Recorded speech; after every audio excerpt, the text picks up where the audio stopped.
me. And part of what I say will follow on from what Jeremy's already said, and part will take it into a slightly different territory. So I'll start with actually repeating some of what Jeremy's just talked. There's a variety of different dimensions of climate justice when we're thinking about climate transitions. There's the justice concerned with the actual impacts of climate change on people's well-being and their livelihood.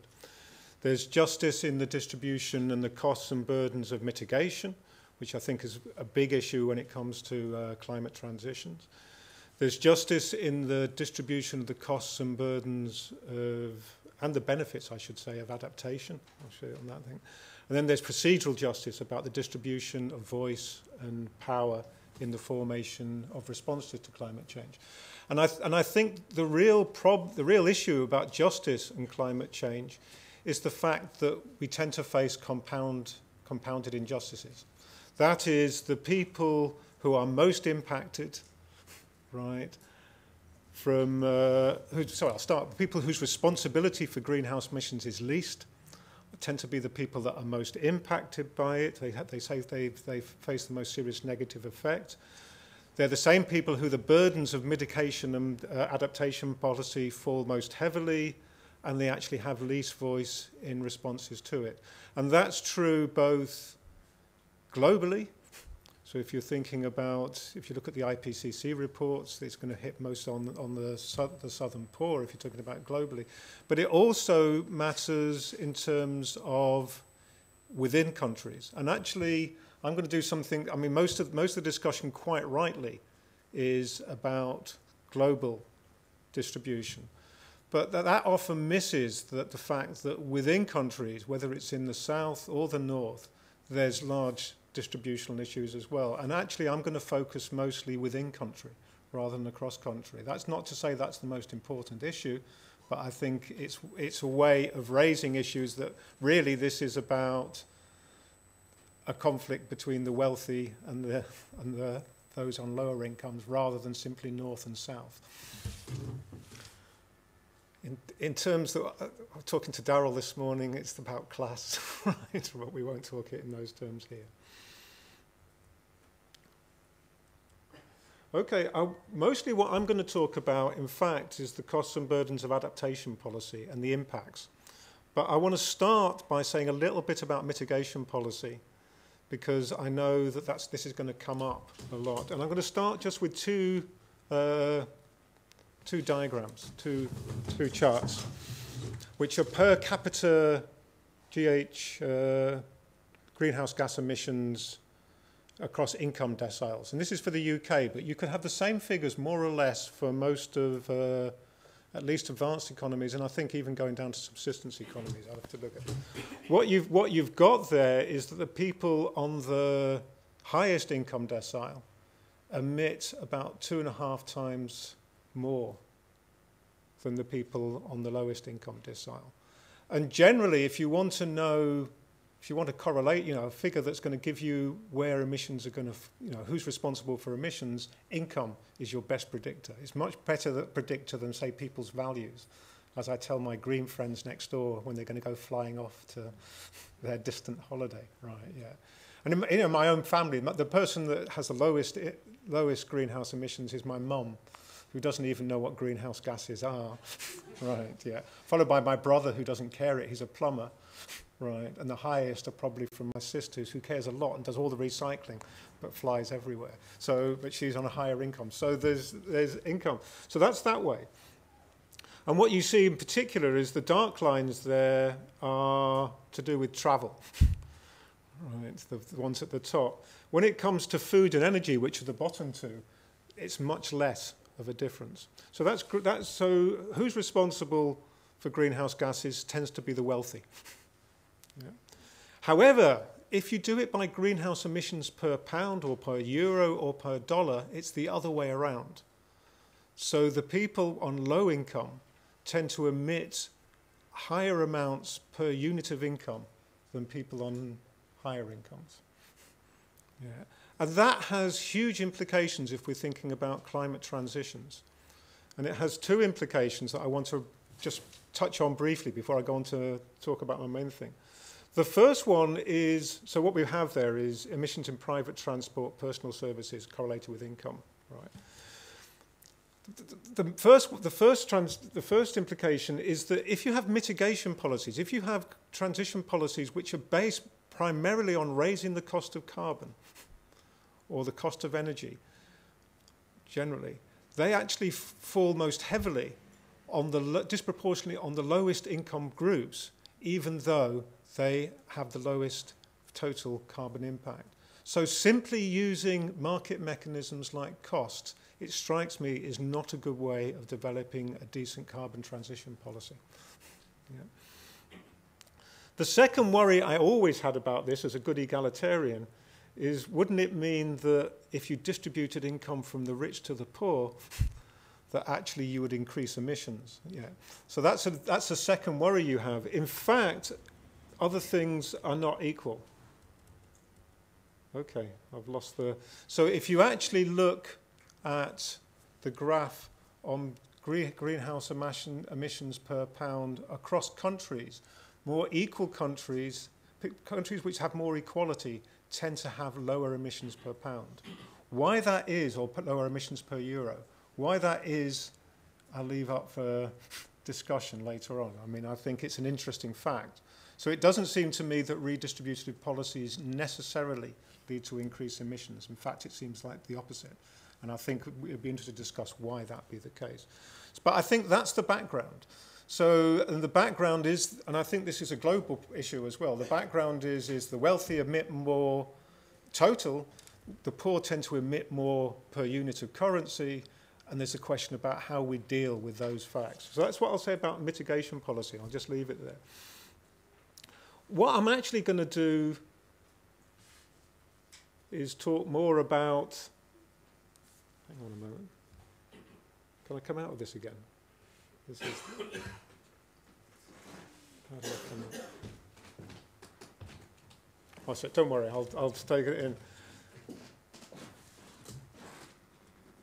Oh, that's it. Yeah. So that's the that's the diagram I was looking for. Right. So that's more unequal. The countries emit more CO2. It's not a great correlation, but it's there. Thank you very much. Someone likes what I'm saying. Right. What I'm actually going to talk about is a little bit more about transitions and adaptation policy. And this is really built on policy work I've been doing. I'm sorry to Gordon, because Gordon's seen a lot of this before. It's Gordon Walker, right? But I quote you a few times, Gordon, so that's okay. I was enjoying it. So it's work that we've been doing about mapping climate disadvantage in the UK, but it's actually been taken up elsewhere. So people in Finland and Helsinki are using a similar model now. So I'll be talking about mapping climate disadvantage, and I'll also be talking about flood insurance. And the policy background to this is twofold. One is around identifying those who are worst affected by climate change. So how do we identify those most of climate disadvantage in order to focus resources on those groups? That's the first question that I want to address. The second is about the role that markets should play in adaptation. And in particular, that has a particular context in the UK with flood insurance markets, but it raises a more general issue, which is the opposite almost of what happens in mitigation policy. So in mitigation policy, there's a huge discussion about climate markets, right, which I've partly critically responded to at the moment, that actually emissions trading is the way to bring down, you know, it's the central policy tool that's being used to try and reduce carbon emissions.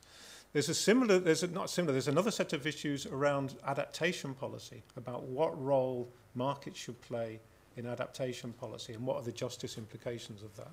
So I'll raise that as well, and I'll try and say how the two are related. Right, okay, so the question about mapping climate disadvantages then is how inequality of well-being impacts on well-being and livelihood should be measured by climate change, should be measured. And there's two components to that, to mapping climate disadvantage. One is just the likelihood and severity of weather-related events, which will become more frequent and intense with climate change. So climate change will mean increased frequency and intensity of drought, of flooding, of heat wave, and so on. So the question is, where's that going to fall worst? Who's going to be most exposed to those those weather-related events? The second is about vulnerability. So if you have an event like that, if you have a flood, if you had heat wave, you have drought, that has differential impacts on different groups. So groups are vulnerable in different ways to events like that. So climate disadvantage isn't just about how likely you are to be affected by a weather-related event from climate change, but what kind of impact that's going to have on your well-being. So it's vulnerability. So, and the work we've been involved in is really mapping vulnerability rather than exposure. And vulnerability is a matter about how the external stresses impact on well-being. So an individual or group is more vulnerable if they're less able to respond to the stresses that are placed on their well-being. So the central justice question then is, who is vulnerable? How is vulnerability distributed across different groups and individuals? However, to do that, there's a few prior philosophical questions. So I'm involved in a lot of empirical work on this, but I'm a philosopher by training. So there's an issue about how well-being itself should be conceptualized for this matter. What is it to lose your well-being? What is it to have a loss in well-being? And the second question that I want to raise, I'll leave the third one, is what factors are relevant to understanding how an event like flooding or drought or heat wave converts into a loss of well-being. Right, so it's about, if you like, the conversion factors. So it's how do you measure well-being and the conversion factors. So there's a big debate on vulnerability. I'll go on this very quickly, which I think is really badly done. Right, it tends to be done in terms of outcome versus starting point, or endpoint versus starting point, or outcome versus contextual approaches to vulnerability. I think it's an important debate, but those terms of the debate are not the right terms of the debate, because vulnerability is a matter of those features of individuals and groups which are relevant to the conversion of an event like flood into a loss of well-being. So it's about both outcomes and context or starting points. What the debates were actually about, I think, is something quite different, is what are the welfare losses at risk? So a lot of the work that had been done on vulnerability had been mainly about losses of life, damages to physical health, and loss of income. And they're all important. But what was happening, and what the contextual people wanted to stress, is there are a wider loss of dimensions of well-being, a wider set of functionings that are lost. So there's a disruption of social relationships, there's psychological stress, there's a loss of autonomy in daily routines, and so on, which come from it. So that's one issue. What are the dimensions of well-being that matter? The second is actually having a much richer account of, this is what the contextual point defenders of vulnerability wanted to say, a richer account of the personal and social, economic and environmental factors that are involved in converting a climate event into a welfare impact. So a lot of the previous work really focused on biophysical features of the individual, like age and health, and ignored important social dimensions about the distribution of power, the distribution of voice and income, social networks and institutional frameworks.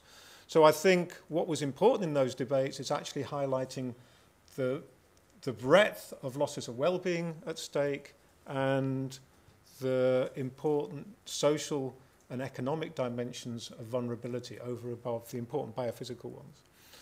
So that raises two issues, right? First of all, how should welfare be measured or conceptualized, and how should vulnerability, the conversion factors, be understood? So that's what the next part of the talk is, just going through those.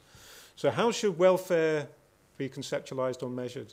There's basically four different dominant accounts. There's a kind of resource index. You can have preference satisfaction accounts of well-being associated with that. There's subjective welfare. And then there's objective welfare theories like capabilities and functionings of Amartya Sen, or needs, which is the language I prefer, actually, is a language of needs. But here I'll talk about capabilities and functionings. So if we're approaching well-being, how should we measure the well-being that's being gained or lost due to climate events like flooding and drought? If you take a resource index, you would do welfare losses in terms of losses of resources such as income or financial losses and property values. And a lot of economics of climate change does it almost entirely in those terms. There's a standard problem with that approach, which is one that Amartya Sen makes, which is resources differentially convert into gains and losses in well-being. So the same resources can have very different impacts on well-being.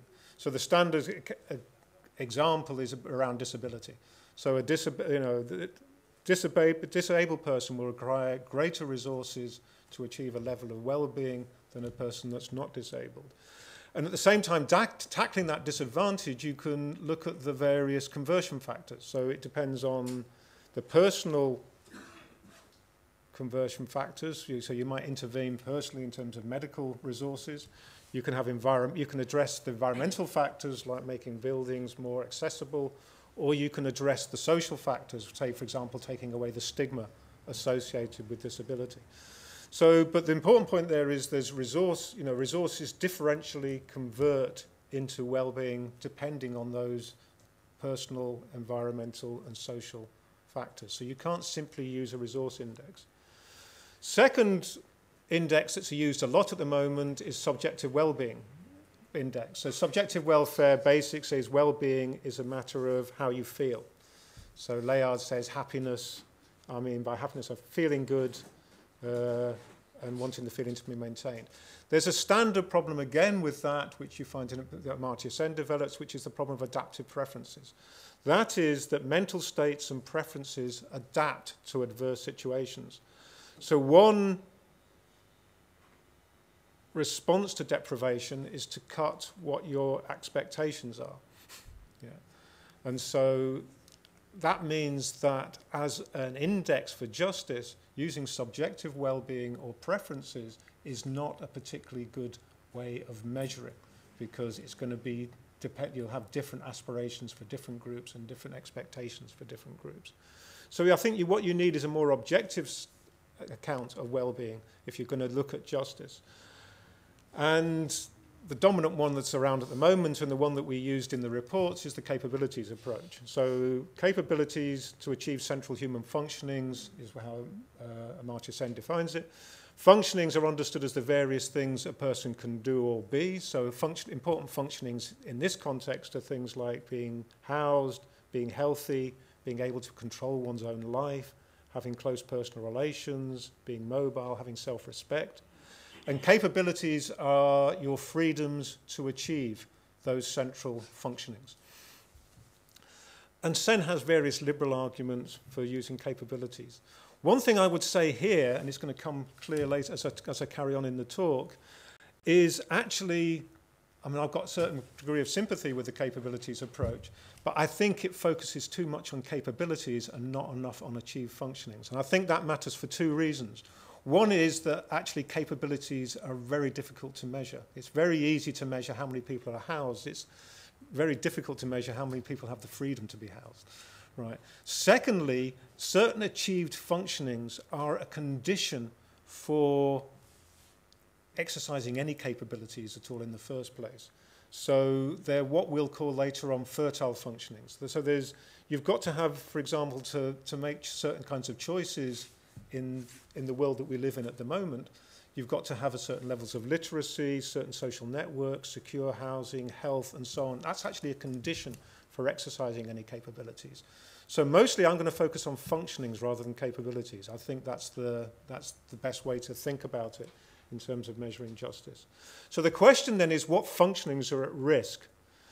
And I think the useful thing about the capabilities approach, or the functionings approach, or maybe I should call it here, is that it's much better at capturing the full range of welfare impacts. So it's the loss of life and damage to health, loss of livelihood and income are all important, but so also is social dislocation, the loss of capacity to control daily routines and plan for the future, disruption of social relationships, psychological stress, and so on.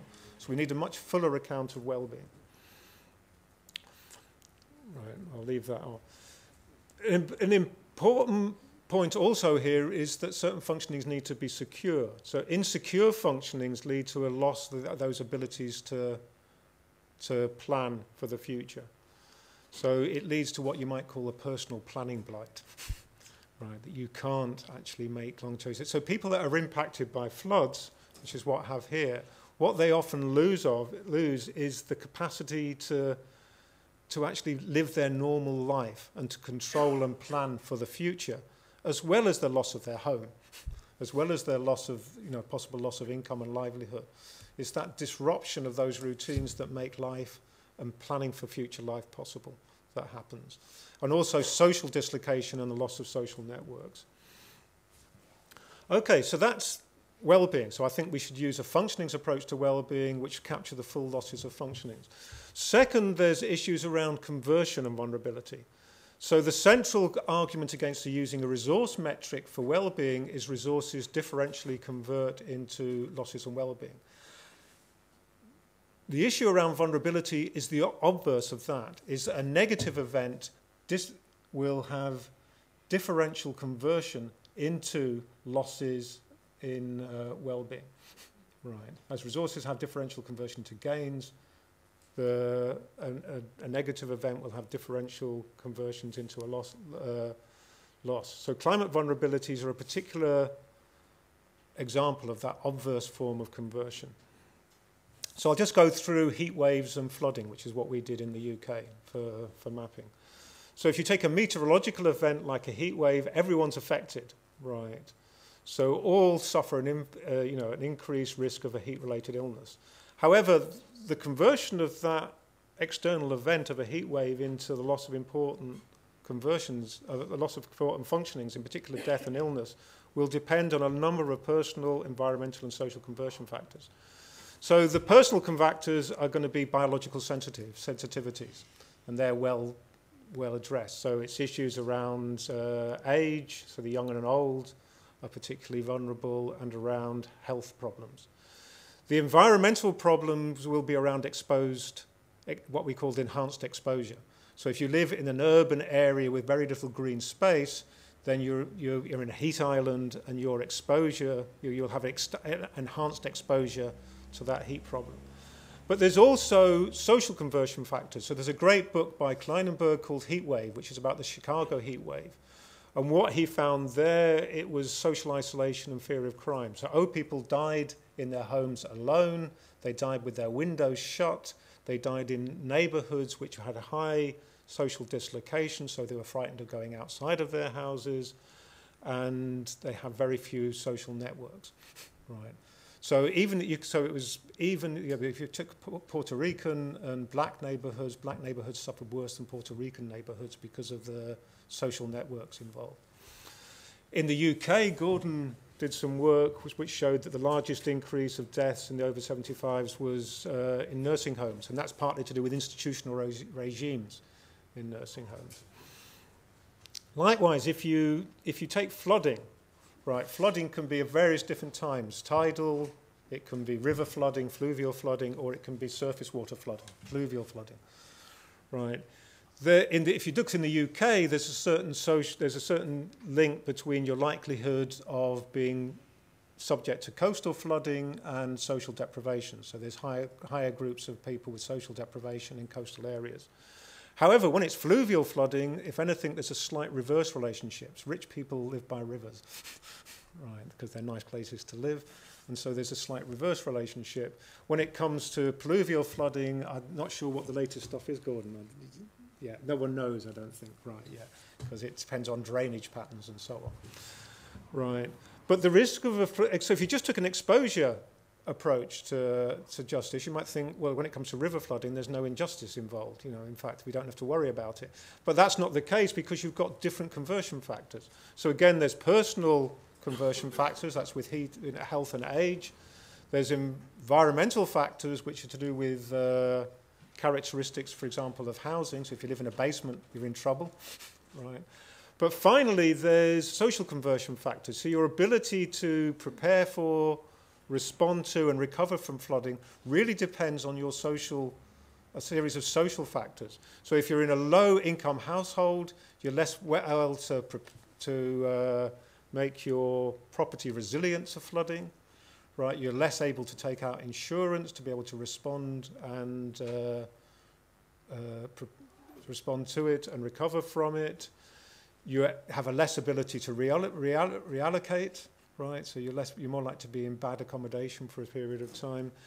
And another important factor is social networks. So if you're socially isolated, you will have more difficulties in recovery, right? Which is why social flood groups have been so important. So there's a series of social conversion factors. So what you've got then is you've got a variety of different dimensions of well-being that are put at risk and a variety of different conversion factors.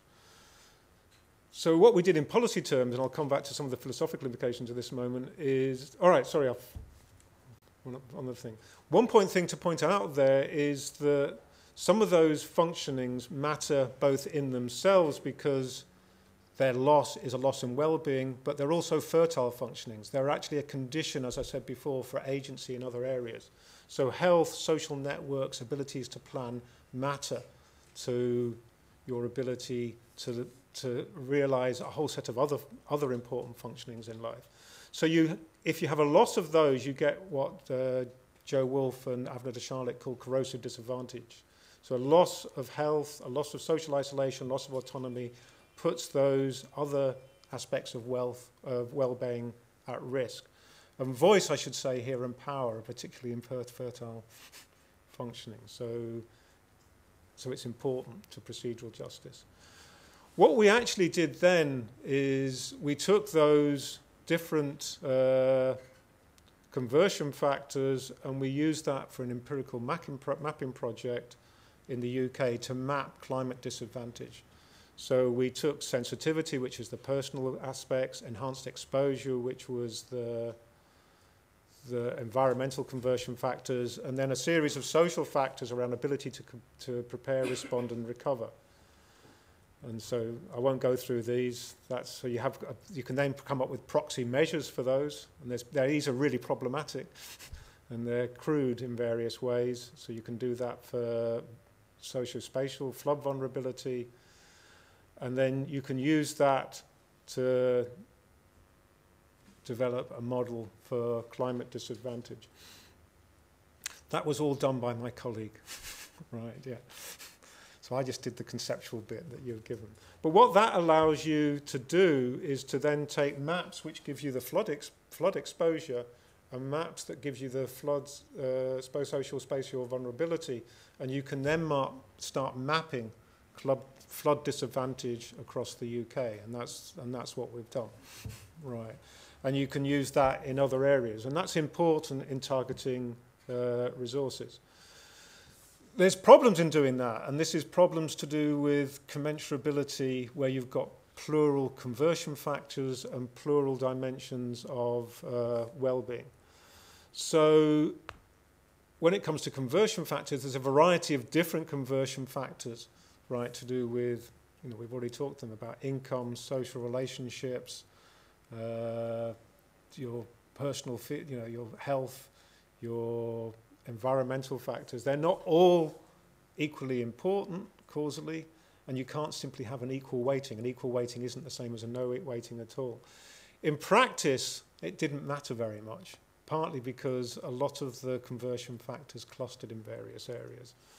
Right, so people in low income, lack insurance, have low housing ability, live in inner city areas with little green space, right, all come together to form vulnerable populations. Likewise with capabilities, so you've got a double plurality when it comes to justice here and measuring justice. Capabilities and functionings are plural, so there's no single measure of well-being either. And the loss of some functionings matters more than others in different ways. So their gravity, how seriously a person will be harmed, their urgency, how quickly you need to respond, and their corrosiveness, how much they threaten other dimensions of well-being, can all mean that you've got plural functionings and they matter in different ways. So coming up with a single metric, again, is to identify the most disadvantaged is problematic. However, again, because of clustering, and this is a sad social fact that helps you out, it means it doesn't matter so much because those tend to come together. But there's also a more general issue here, which is that there's a difference between the philosophical issues and the policy matters, right? Yeah. So philosophers, I think, tend to think, how can we produce a complete ordering in terms of the most disadvantaged and the least disadvantaged? Have a complete ordering and then identify who we should direct resources at. In practice, what service providers need, and this is what was interesting that came out of that, we were really worried that we couldn't come up with a plausible total ordering of that kind. They need to know what the conversion factors and what specific losses and well-being are, right? So they don't need to know that there's a lot of climate disadvantage in a certain area. They need to know, is it because there's lots of old people there? Is it because there's lots of low-income population there? Is it health that's at risk? Is it other things that are at risk? Because that then makes a difference to how you intervene. So when you're starting to think in terms of interventions, actually total orderings are pretty useless, right? What you actually want is a series of partial orderings. And that, so I have, when we put this project together, I was really worried thinking, you know, how's this going to work out? Actually, when we actually did it, actually it turned out that it was a good thing that we were sticking with pluralism, both in terms of conversion factors. So if you look at what we actually did, oh, it's not there. Okay.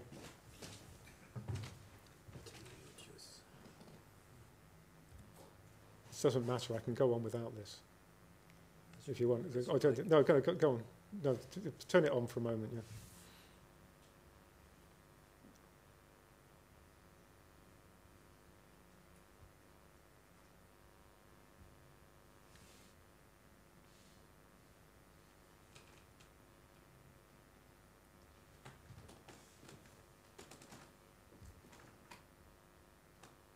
So what is it, F5?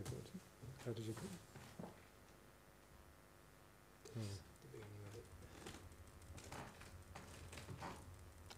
Talk amongst yourselves.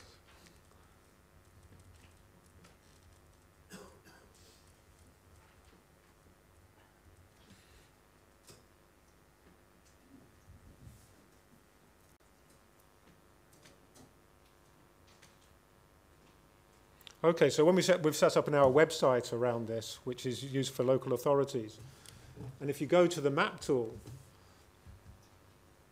which allows them to do it, that allows you to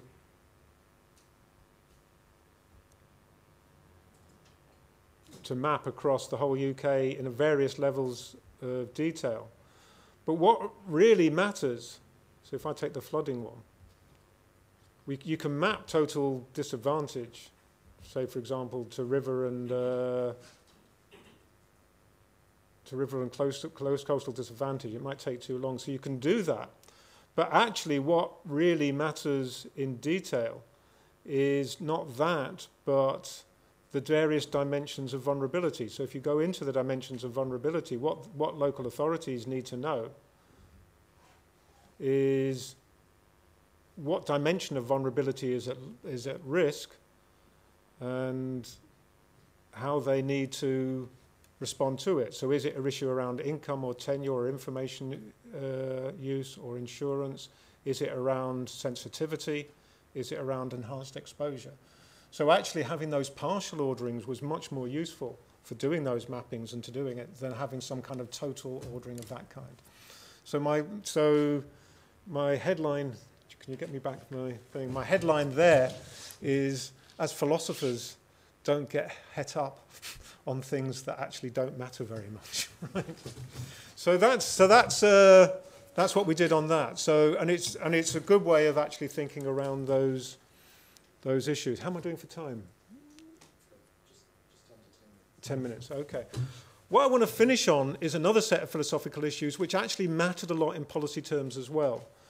So the arguments in that last section were really premised on the claim that justice and adaptation, or justice in climate justice, an important way of thinking about this, and it's going to be important for climate transitions because of these compounded injustice, is identifying the most disadvantaged so that you can target appropriate resources to them. A possible response to that, which is a real response, not just a philosophical response, and I think a disastrous response, I should say right at the start, is that justice requires not the identification of climate vulnerabilities and disadvantages as such, but only those which are choice insensitive, only those that are not the result of the choices made by agents. So the argument that you get both philosophically and in policy terms is that some disadvantages, such as the choice to live in an area prone to flooding, or the choice to live in an urban heat island, the person made the choice and therefore they should bear the costs of that choice, right? So where vulnerabilities and disadvantages are choice sensitive, the argument goes markets rather than public provision which targets the disadvantaged is the appropriate policy response. And that mattered particularly in the UK because, and it matters more generally because it's becoming a more general argument, because they said, you know, the government and a lot of government officials at the time and some parts of the insurance industry were saying, what we need is simply a free market in flood insurance, which means that it's purely risk sensitive. So the argument goes that that would allow a policy which would be choice sensitive. So if you had two models of insurance here, an individualist risk sensitive insurance model provided through the market, individual payments are proportional to their risk. That contrasts with much more solidaristic, risk-insensitive models of insurance, for example, that you get in health or you get in flooding in a whole series of countries, right, where those at lower risk support those at a higher risk. So the argument that you started getting was that insurance costs to individuals should reflect only those risks that result from their individual choices. Right, so, and in philosophy, there's a kind of luck egalitarian argument for that view, as opposed to a view that insurance in the provision of goods are a basic requirement of social justice that should be provided independently of risks and choices. So that would be around health. So those are the two main models that we're thinking about. There's a pure actuarial model, which I think is just implausible. But those are the two that mattered. And it mattered really when you start thinking about how you respond to differential vulnerabilities to climate change. Because if those vulnerabilities are choice-sensitive vulnerabilities, then one view is going to say we shouldn't intervene and help those because their vulnerabilities are the result of their own choices. So the case for individualistic risk-sensitive flood insurance or choice-sensitively generally is partly a moral hazard argument, that it's more efficient, that by making people bear the cost of their own choices, they will take fewer risks, so they will choose not to live in flood vulnerable areas, for example. So it makes, or they will make their houses less prone to the damage from flood. And it's an issue of fairness and inequity, they say. So it's unfair that people who have made prudent choices not to live in flood risk areas should bear the costs of those that do, right? So people should bear the costs of their own choices. So, and philosophically in the background there, that's associated with a certain luck egalitarian view of justice, that while an unequal distribution of goods that are the consequences of circumstances over which an individual had no choices, those, then they're not responsible. Those are unjust if you have an equality. Inequality in welfare losses that are results of the choices that people make for themselves are not unjust. So that's the standard luck egalitarian view. So inequalities are unjust if they're the result of what's called brute unluck or brute luck. Right, so if it's unchosen natural and social circumstances, right, then it's unjust if a person is placed in an unequal situation because of that. However, if their inequalities are not unjust, if they're a result of what's called option luck, that is, the risks are a result of choices that affected agents are responsible. And what you get from that, and you got it all very early in the literature, way back in 1991 by Rakowski, who's an early luck egalitarian, basically says, if that's the case, then when it comes to things like flooding or tornado, both of which we're thinking of increasing risks now in climate change, then that's people's choices. If you choose to live in a tornado area or you choose to live in a flood area, then you should bear the costs of that choice, and therefore what you should do to deal with that is, as a responsible person, is you have a free market in insurance, which allows you to through your own, to bear the costs of your own choices. You shouldn't rely on other people intervening just because you're the most disadvantaged. So the kind of argument you get then is it's not a question of addressing those who are most disadvantaged, but only those who are most disadvantaged through no fault of their own, right? Where that's the case, we should intervene, not where someone's made choices of various kinds. There we should leave it up to markets. That's the kind of luck egalitarian view. Two responses when it comes to climate change to that view. Firstly, even if it were the case that only choice-sensitive vulnerabilities require resources to alleviate or undo the disadvantage, there are very few choice-sensitive vulnerabilities of that kind, is one response.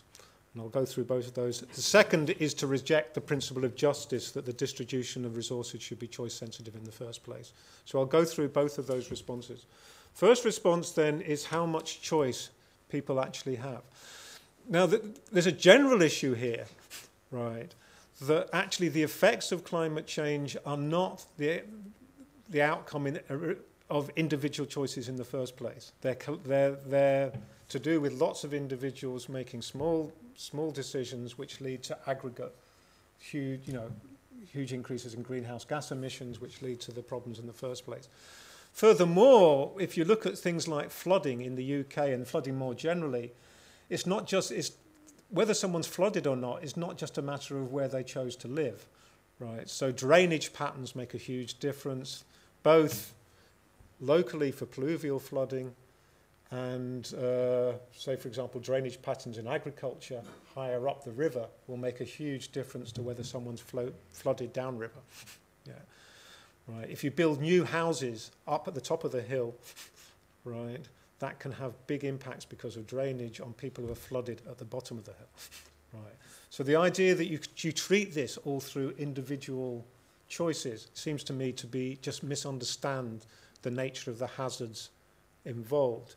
But more generally, I think, even if taking that point, and I think it's an important point aside, a choice in any case is only voluntary if it can be reasonably foreseen and the agents have real and acceptable alternatives to it. Actually, if you look at things like flooding in the UK and flooding more generally, those conditions are not there, right? So many of the current flood risks were unforeseeable. And that's precisely because we're talking about climate change. I mean, that when people chose to live there in the first place, they couldn't have foreseen the levels of flood risk, because flood risk is no longer static, it's changing in various ways, and it's changing in unpredictable ways. And pluvial flooding in particular, surface water flooding, is particularly like that. Secondly, if you've got low-income, people on low-income families, they may not have a reasonable, acceptable alternative, so they may find themselves unable to move. And they also, this is a standard problem we have with the climate disadvantage maps in the first place, they're not able to afford insurance. And even if they can afford insurance, the excess payments are so high, so it's about £10,000, right? That actually most of the damage that's done to them wouldn't be covered by the insurance anyway. And in fact, a whole series of areas will become uninsurable, right?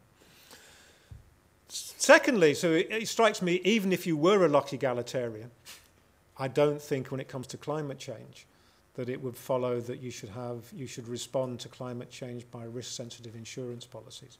Secondly, I don't think you should be a luck egalitarian anyway. Right, yeah.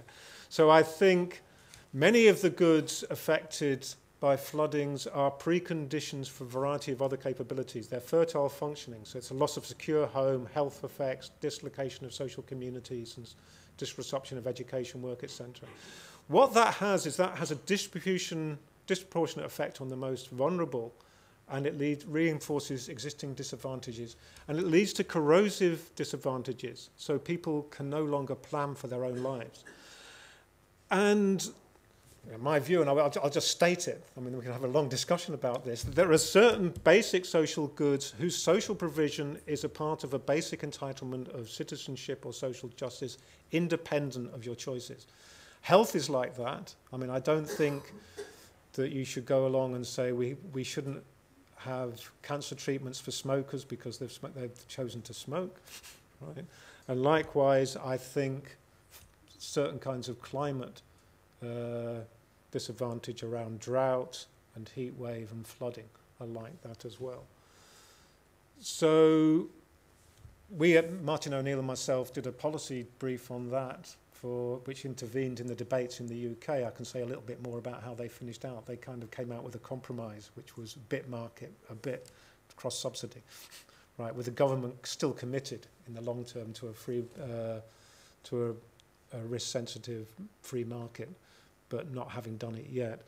But I think on any plausible theory of justice, a choice-sensitive, market-based, risk-sensitive insurance regime is unjust, and a shift to a more risk-sensitive regime would make things more unjust.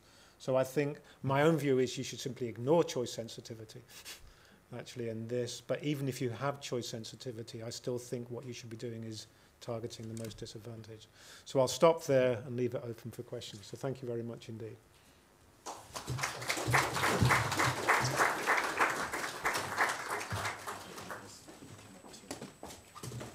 Sure, all right. Who would like to get us started with questions? Anyone? Daryl, yeah.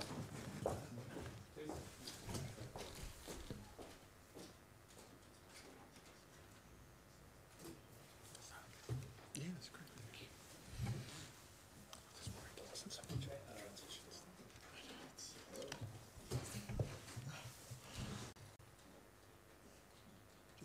I don't know if I need it. I mean, It's just for this being with the recording and people being broadcast outside, yeah.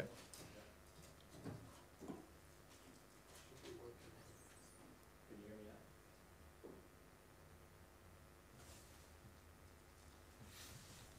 Hello? Can you hear me if I put the record? Oh, there we go.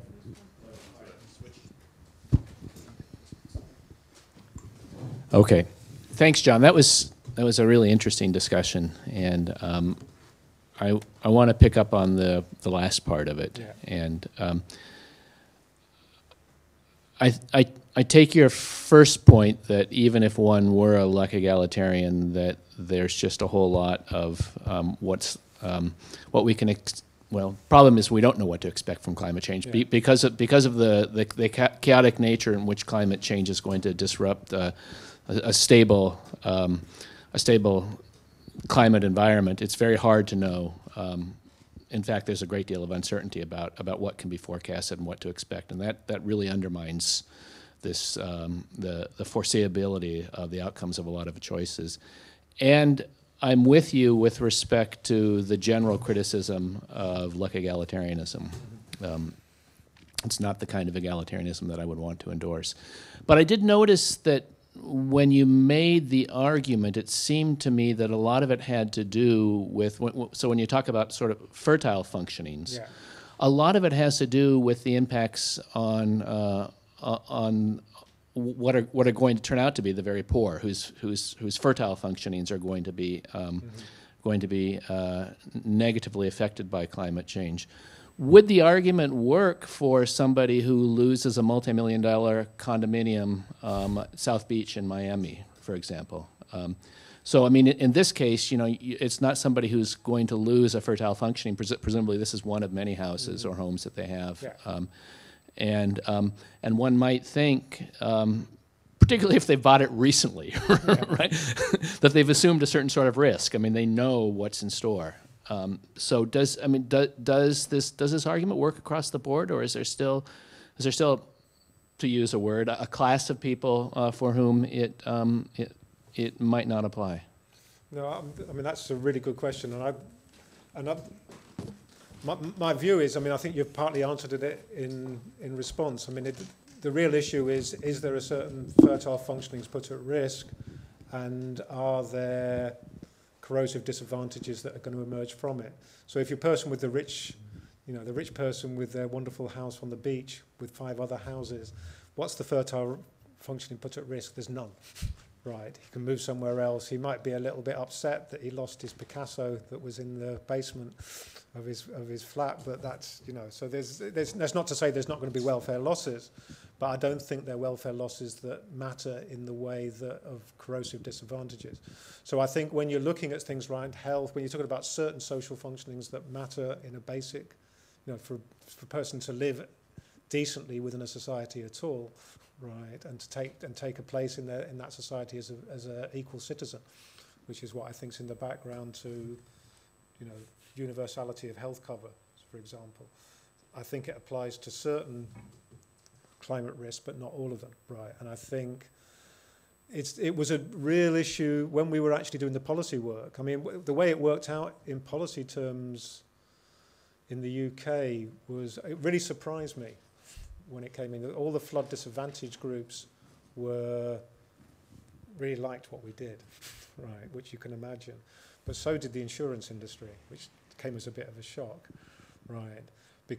Partly because I think they were worried that certain areas would become uninsurable. So they, for non-justice reasons, but they were quite happy to have the justice.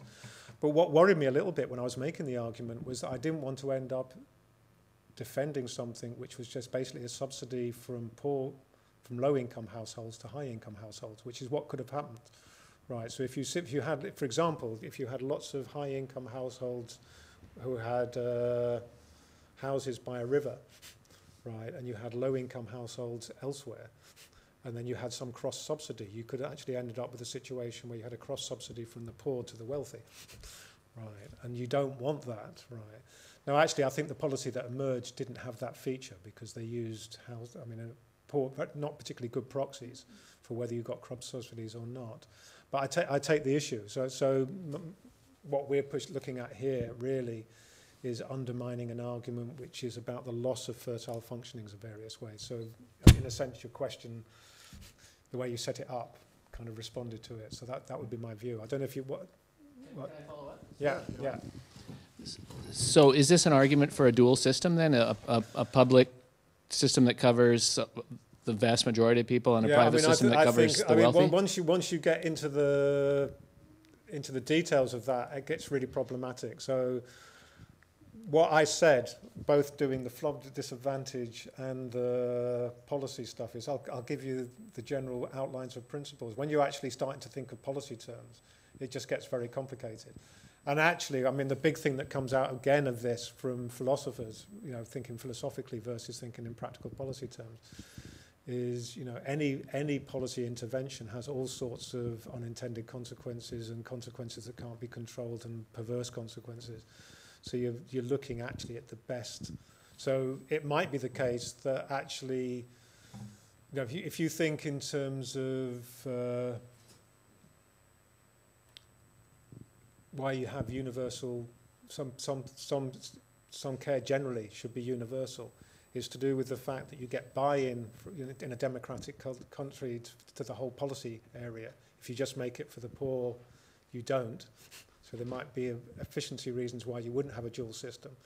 And there are also questions of social stigma associated with being poor, which means that you would have a universal system. So I think there might be reasons from these arguments why you'd have a dual system. But generally, I think universal systems are more, are less problematic in various ways. So, but it gets much more complicated at that point. Good. Yeah, it was great to listen to it again, John, but also to enjoy the later parts and you're sort of grappling with insurance. Yeah. And to continue this line of discussion, and given where we are, Yeah. what do you make of the French system then, given what you've just been saying, the French insurance system, which I was trying to remember exactly how it works.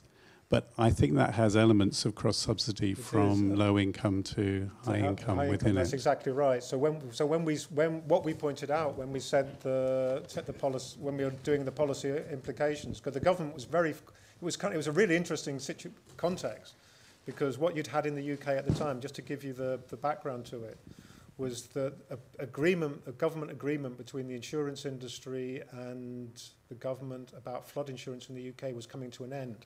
So there was a question about what to replace it with. And the government, when we wrote the report, was moving very quickly to saying we just want a risk-sensitive free market in insurance. We're going to go the whole hog right down that way. What we did at the time was we pointed out that was very atypical. There's only Portugal and Ireland, I think, that have that kind of policy implication. It has terrible implications for the poorest, because it makes insurance unaffordable if you're in a flood risk area. So it would have and it would have made whole areas uninsurable, which is what the insurance industry took over. At the time, we pointed out the French system has a kind of market, but with a cross-subsidy, right? And in effect, that's a little bit of what the UK had moved to, right? So it had this flood ray system, which did exactly that. So there's a universal levy on everybody towards flood, which cross-subsidises to a degree. Right. The question then becomes the extent of the cross-subsidy, right, which I think is much higher in France than it is in the UK. Yeah. So the French system was one that we pointed to as a possible, just to give examples of solidaristic systems. Yeah.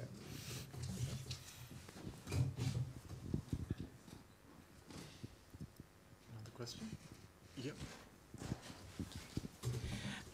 I was just thinking that maybe another argument against egalitarianism would be to do with the availability of information to people, and can we expect everybody to be informed the same about the risk, even if we knew everything about climate change? Maybe different social groups will have access to different information, and then we can't expect them to know everything. Yeah, no, again, I think that's really important. And if you looked at the climate disadvantage maps we had, one dimension of that was access to information. So if you go down when I was showing the website that we'd produced, the access to information was one of the dimensions of that. And people do have differential access to information. And that can partly to do with poverty and educational background. Literacy clearly becomes important.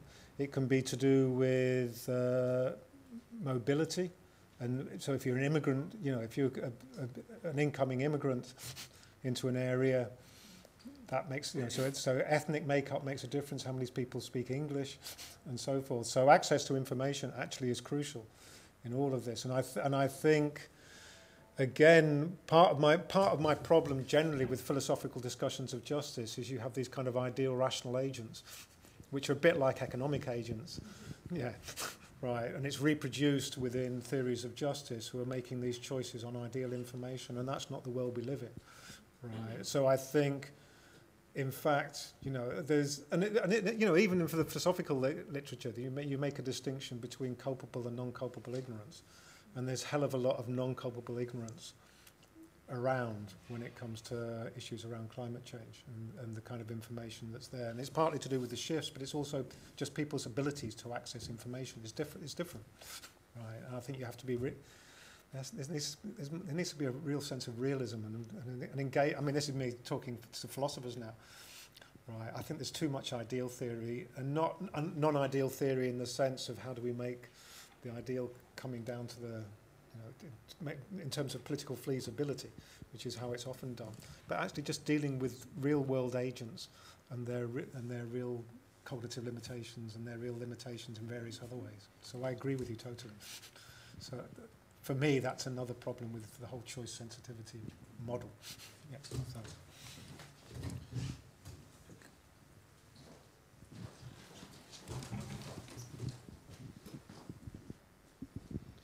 Yes, Catherine Larère. Yes, I agree with your criticism of luck egalitarianism and I think the consequence that market-based solutions are not enough. But the problem for me is that if you avoid a market-based solution, you are to take a state-based solution, to rely on state providing solution. And do you think that there is a way to avoid the alternative, either market or state? There are some, I would say, solution based on common solidarity or more local solution, neither market nor state. No. Again, I mean, just in practice, that's the case. So if you take one of the positives that comes out of flooding in certain areas is much stronger social cohesion amongst the people that are affected by it, right? So what you tend to get in certain areas is a great deal of increase in social solidarity. So people help each other out and they get to know each other and so forth. And I think that's all very important. Yeah. The only proviso I'll say about that. So I'm very, I'm very sympathetic to neither market nor state. That's where my politics deep down lies, right? Yeah, right. So and when I talk about public provision, I mean, I think it's to do. I mean, you're working in the world you're living in, right? Yeah. So you have to think in those terms. But when we talk afterwards off the record, I'll tell you some other things, right? Yeah, right. But what is important is, and again, it's one of the most important conversion factors for climate disadvantage is social networks. So how much social solidarity and social networks exist matters in terms of whether people recover or are able to recover from heat wave or deal with heat wave and for floods, right? And one of the problems around heat wave actually compared to flooding, I mean, heat waves in the UK bizarrely cause more deaths than floods do, right? But they don't have the headlines. You don't get dramatic pictures.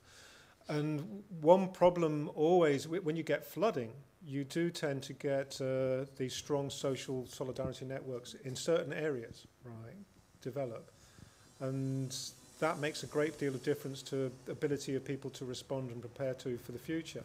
When it comes to heat wave, you don't get social networks around it in the same way. You do get people like heat angels, I think they're called, and so forth. But they're kind of, they don't have the same effect. They're not spontaneous, those kind of spontaneous. So I think you're right. The one thing I would say is what you've got to be aware of then is communities where you've got a great deal of, you get certain areas in the UK which have very high turnovers of populations, which are very poor. It's where immigrant communities come in, and they live there and they move out, right?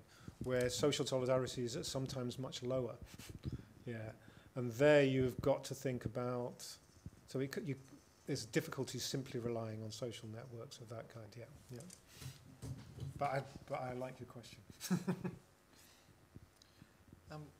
People don't mind, I might just ask a question of you. Just to go back to the start, really, about your comments about markets, with which I broadly agree. But just let me ask you to fill that out a little bit. So it's not no good, but it's not as good developing more renewable energy resources if it just increases, if there's an increased demand that goes along with that. Mm-hmm. So if we have more renewable energy, but we use more energy, we're not necessarily using a lot less or producing a lot less CO2. And indeed, so that means, for instance, there might still be a strong reliance on coal or gas or what have you. So in order to combat that kind of effect, you don't think there ought to be market interventions to, say, put a price on carbon, or do you think there should be a two-tiered system there where perhaps it just costs for some people, Or were you proposing that there would be instead a regulatory response? So instead of putting a price on carbon, you just make it illegal or restrict it in some way? There's a whole series of things that I could say here. Right? Which I mean, the first thing I want to say is like carbon markets and emissions trading has been a disaster in practice, right? It's actually had, you take the EU emissions scheme, it's had no effects whatsoever, no measurable effects at all, hardly, right? And if you go way back to when they had the original sulfur markets that were introduced in the United States, and there was comparisons even back then between the ones that they introduced in California, where they had emissions trading, versus straightforward regulation in Germany. Regulation in Germany was much more effective and much more efficient than emissions markets. Emissions markets don't have a great history. And it was only through the fact the Americans were thinking of pulling out at a certain point in the Kyoto, which they pulled out anyway, that everyone had moved to emissions trading. And emissions trading themselves require this huge regulatory regime, right? So I'm with the activists that say scrap the EU ETS. I mean, I think it's a complete red herring in all sorts of ways. I think it has social justice implications as well, right? Which is that you've got this, if you simply increase the price of CO2, it falls. The effects fall most heavily on those that are poorest. So if you ask me what I think, right, I would say two things, right? First of all, I think you've got to stop it at source, right? So I think we actually have to have limits on how much carbon fossil fuels are pulled out. So I think I'm much more interested in oil in the soil and coal in the hole. Keep coal in the hole and oil in the soil, kind of. So one of the reasons why I've worked more with activists recently is I think the most important stopping change to climate change at the moment is actually activists who are trying to stop like for example around Yasuni in Ecuador, who are trying to stop the actual production of fossil fuels in the first place. So that's part of. So there's an activist solution. That's where I think it should go. There's a regulatory solution which I think is right. So I think what we need is, this is going to sound really old, is a kind of socialization of the energy system and a quick shift to the other. And then finally, given what I've said about income, I mean, I think the idea that of maximum incomes where you can't have more than that is part response to climate change. So I think people shouldn't be able to have an income greater than a certain amount. Right. So I'm a strong egalitarian on that. But I haven't argued for any of that in the paper. That's just me stating my views. No. Right, yeah. Focus, yeah, do you want to... Thanks. My name's Fergus Green. I work at the Grantham Research Institute on climate change and the environment at the LSE on climate policy. Yeah. Just to follow up on Jeremy's question. So I think, perhaps afterwards we can have a chat about emissions trading schemes. I'm sympathetic to a lot of your arguments about effectiveness. But if you take your original point, which was about raising the costs of mitigation, which I think is what Jeremy was getting at, regulatory measures increase costs as well. I agree. And I think one way or another costs are going to have to go up. So I don't think those objections quite answer that charge, and I wonder whether it's more a question of ensuring that you have policy packages that include redistributive elements through the fiscal system. Yeah. And interestingly, I think that also opens up the potential for larger political coalitions as well. In fact, that was actually done in the Australian scheme that subsequently was repealed. I don't think the politics of it were handled very well, but sort of economically, I think a lot of those, if anything, people were overcompensated. I forget the exact figures, but something like half of households were overcompensated, and another kind of 30% were compensated, and only like 20% would have been adversely affected from the average impact of the carbon price. And so there's obviously politics in there, but I think you can do it in a just way if you open up the scope of what's considered the climate policy or the overall reform package. Maybe that's a way of dealing with it. Yeah. No, just to agree with you. If you simply, for example, have a regulation that moves to wind, and that can raise prices just as much as a price on carbon can. So I agree with you. Your initial premise is correct. So I agree with that. I also agree. So I think if you're living in a market economy, then if that's the background, then we've got to think about other ways of responding to that. I mean, another way of doing it is having differential tariffs. Right, so you can have I mean, I quite like this because it's a decommodification of energy at certain points. So what you can have what South Africa happens with water. So a certain level it's free, the next amount is so much higher, and so as you increase your consumption, you increase the amount you have to pay for the next unit. Right, is another possible solution, but we can talk about that down the line, right? Yeah, but but your basic point is a good one. What I was just trying to point out is that if you given the initial distributions that I talk about, any policy that simply raises the price of energy, for example, or the price of carbon, will have that effect, right? And that has to be, if you're thinking about your policy packages, you have to take that into account. So I agree with you on that.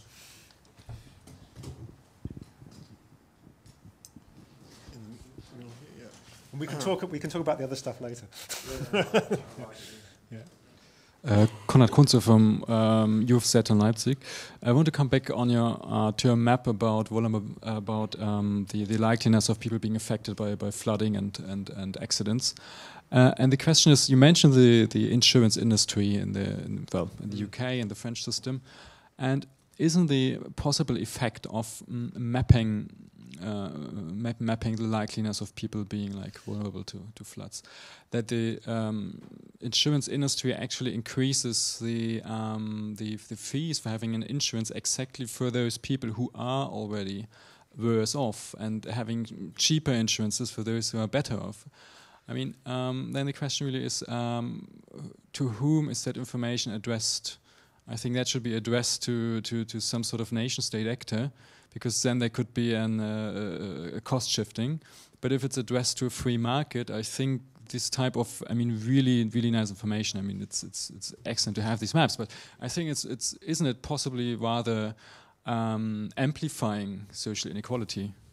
No, that's a great question, and it's one we had real issues with when we were doing the project. So when we did the original project, we didn't want to publish the maps at all, for that reason.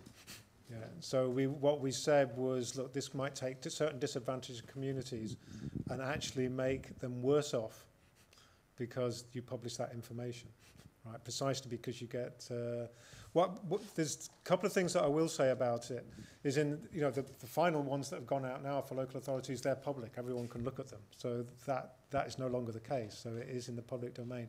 I think it raises real issues about in a democracy the importance of transparency and publication versus the justice implications of spreading information as such.